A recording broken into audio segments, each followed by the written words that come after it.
इस वीडियो में हम लोग कवर करेंगे हिंज फोर्सेस और रोटेशन चैप्टर का। ये काफ़ी इंपॉर्टेंट टॉपिक है। अगर आप वीडियो को ध्यान से देखेंगे तो आप इसका क्वेश्चन आसानी से एग्जाम में अटेम्प्ट कर पाएंगे। हिंज फोर्सेस को समझने से पहले हम लोग समझते हैं कि हिंज क्या होता है। देखिए, हिंज क्या है? एक मैकेनिकल बियरिंग है, एक मैकेनिकल अरेंजमेंट है जिसमें कि कोई object with some restrictions rotate करता है। जैसे आप अगर अपने घर के डोर को देखें तो डोर क्या है? एक एक्सिस के अबाउट रोटेट करता है। ये देखिए, एक एक्सिस बना रहा हूं मैं यहाँ पे, और ये इस एक्सिस के अबाउट क्या करेगा? रोटेट करेगा ऐसे करके। जब आप अपने घर का दरवाजा खोलते हैं तो वो रोटेट करता है एक एक्सिस के अबाउट। रोटेट करते समय अगर आप ध्यान दें तो उसके साथ कुछ रेस्ट्रिक्शंस हैं। जैसे आपके घर का दरवाजा 360 डिग्री रोटेट नहीं करता है ना, पूरा पूरा रोटेट नहीं करता, विद सम एंगल ही रोटेट करता है, एक सर्टेन प्लेन में ही रोटेट करता है ना। तो ये रेस्ट्रिक्शंस हैं। इन रेस्ट्रिक्शंस को जिस अरेंजमेंट के साथ हम बनाते हैं, इसमें एक ऑब्जेक्ट ये और एक ऑब्जेक्ट ये, दोनों के बीच में क्या है?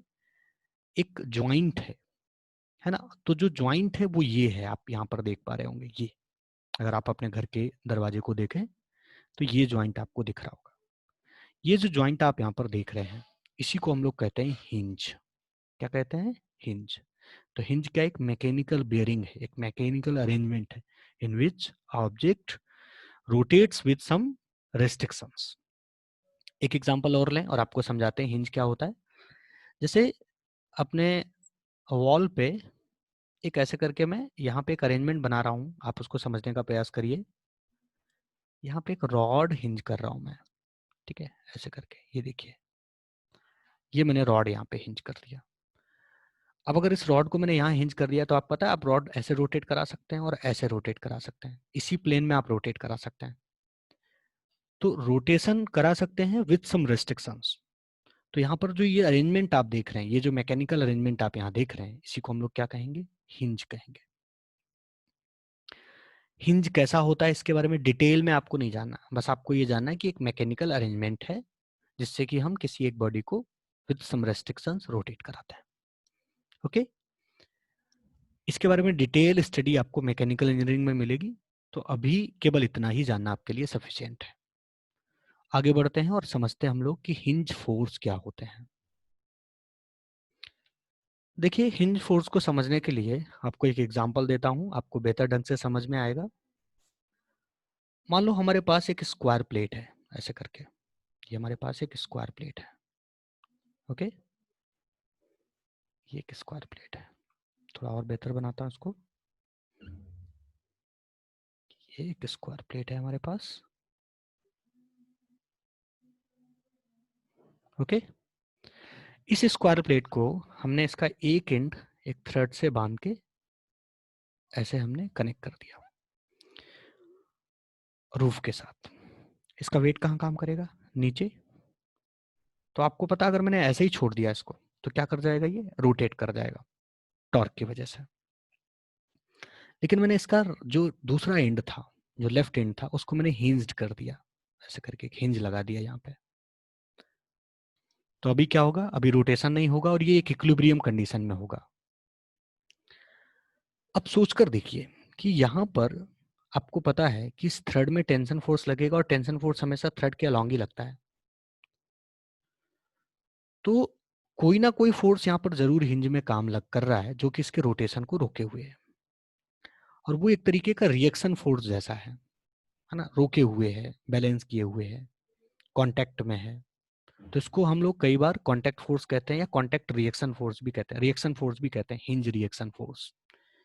ठीक है, क्योंकि ये हिंज पर लगाएगा, हिंज इस पर लगाएगा, एक्शन रिएक्शन का एक पेयर जैसा है यहाँ पर। बट सवाल उठता है कि सर यहाँ कोई फोर्स लग रहा है हिंज पर, लेकिन हमें उस फोर्स की डायरेक्शन के बारे में, उस फोर्स कैसा है उसके बारे में अभी बहुत डिटेल में हमें पता नहीं है। देखिए, यहाँ टेंशन में तो हमें पता है कि टेंशन तो थ्रेड के अलॉन्ग ही लगेगी, है ना। तो ये बात तो हम जानते हैं अच्छे से। लेकिन ये नई बात आई हिंज फोर्स। तो अगर तुम्हें कहीं पर किसी पॉइंट पर फोर्स के बारे में नहीं पता है कि उसकी डायरेक्शन क्या है, तो आप एक काम करें, उस पॉइंट पर फोर्स के दो कंपोनेंट मान लें। कैसे? मान लीजिए हमने एक कंपोनेंट ये मान लिया और एक कंपोनेंट ये मान लिया। ऐसे एक हॉरिजॉन्टल कंपोनेंट मान लिया और एक वर्टिकल कंपोनेंट मान लिया। सोचो अगर मुझे किसी फोर्स के दो कंपोनेंट पता है, एक हॉरिजॉन्टल और एक वर्टिकल, यानी परपेंडिकुलर कंपोनेंट अगर हमें पता है, तो क्या मैं उस फोर्स के वैल्यू को और प्लस उस फोर्स की डायरेक्शन को भी बता सकता हूँ? बिल्कुल। उस फोर्स की वैल्यू क्या होगी? F is equal to under root F X square plus F Y square, और उसकी डायरेक्शन भी मैं फाइंड आउट कर सकता हूँ। डायरेक्शन क्या होगी? tan phi is equal to F Y upon F X. Direction भी बता सकता हूँ मैं उसकी। तो यहाँ पर हमें हिंज फोर्स के बारे में नहीं पता है, इसलिए हम क्या करते हैं, हम हिंज फोर्स को हमेशा हिंज फोर्स के दो कंपोनेंट कंसीडर करेंगे। कहीं पर भी आपको कोई भी सवाल मिले, क्योंकि आप इनिशियली हिंज फोर्स की डायरेक्शन क्या होगी इसको आप प्रेडिक्ट नहीं कर सकते, ऐसे वो आपको कंसीडर ही करना पड़ेगा शुरू में। तो पहला पॉइंट आपको ध्यान रखना है कि हिंज फोर्स के कोई भी क्वेश्चन होंगे उसमें हम हिंज फोर्स के दो कंपोनेंट कंसीडर करेंगे। जैसे यहाँ पर, और कंपोनेंट ऐसे कंसीडर करेंगे जो हमारे लिए कन्वेंशनल हो, जिनको हम आसानी से सॉल्व कर सकें। जैसे यहाँ पर हमें अगर कंपोनेंट कंसीडर करने हैं तो हम ऐसे कंसीडर करेंगे, अच्छा ये एक तरीके का रिएक्शन फोर्स जैसा है, तो हम इसके component F X F Y ना लेकर N1 N2 कंसीडर कर रहे हैं। तो हमने यहाँ हिंज फोर्स का एक कंपोनेंट मान लिया N1 और एक कंपोनेंट हमने यहाँ हिंज फोर्स का मान लिया N2। ठीक है, अब देखो जरा ध्यान से आप, अब अगर आप पूरे अरेंजमेंट को अच्छे से देखो तो आपको इसमें सिंपल सा एक कैलकुलेशन दिखेगा कि अगर ये बैलेंस्ड है तो ऊपर की तरफ लगने वाले फोर्सेस जो कि एक N2 और T ऊपर की तरफ लग रहा है और नीचे की तरफ क्या लग रहा है mg, ये इक्वल होंगे। और अगर ये बैलेंस्ड है तो नेट टॉर्क भी इक्वल होगा, जीरो होगा। तो यहाँ पे देखिए अगर हम इसके सेंटर ऑफ मास के अबाउट, किसके अबाउट? सेंटर ऑफ मास, यहाँ इसके अबाउट अगर हम टॉर्क लिखें तो टॉर्क हम कैसे लिखेंगे जरा देखिए, किसके किसका किसका टॉर्क होगा इसके अबाउट? N2 का होगा और T का होगा। तो N2 इंटू डिस्टेंस कितनी, ये डिस्टेंस है ना, तो ये डिस्टेंस को मान लेते हैं x।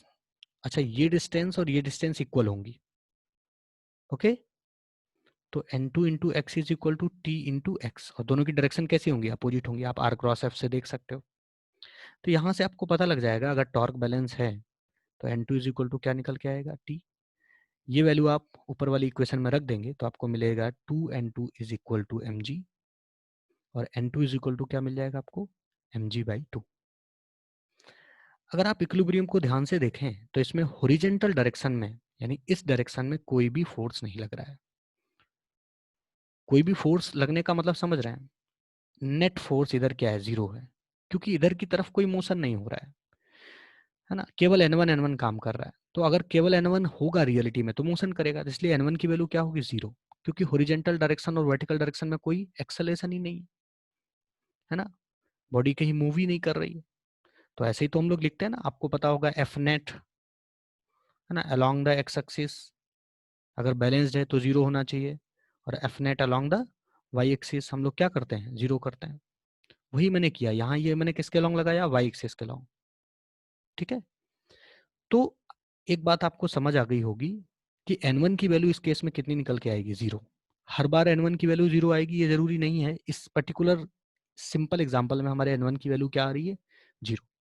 तो अब अगर हमसे कोई हिंज फोर्स कितना आया टोटल वो पूछे तो हम आसानी से उसको जवाब दे सकते हैं कि हिंज फोर्स की जो वैल्यू होगी that value will be N is equal to किसके बराबर आ रही है? mg/2 के बराबर आ रही है, और उसकी हिंज फोर्स की डायरेक्शन क्या है? ऊपर की तरफ डायरेक्टेड है इस एग्जांपल में। तो that was a very simple example, और इसी एग्जांपल से मैंने शुरुआत किया है अभी। ठीक है, ये पहला एग्जांपल है आपका, धीरे धीरे और अच्छे एग्जांपल्स करेंगे हम लोग आगे चल के। नेक्स्ट में हम लोग अगला एग्जांपल कवर करेंगे।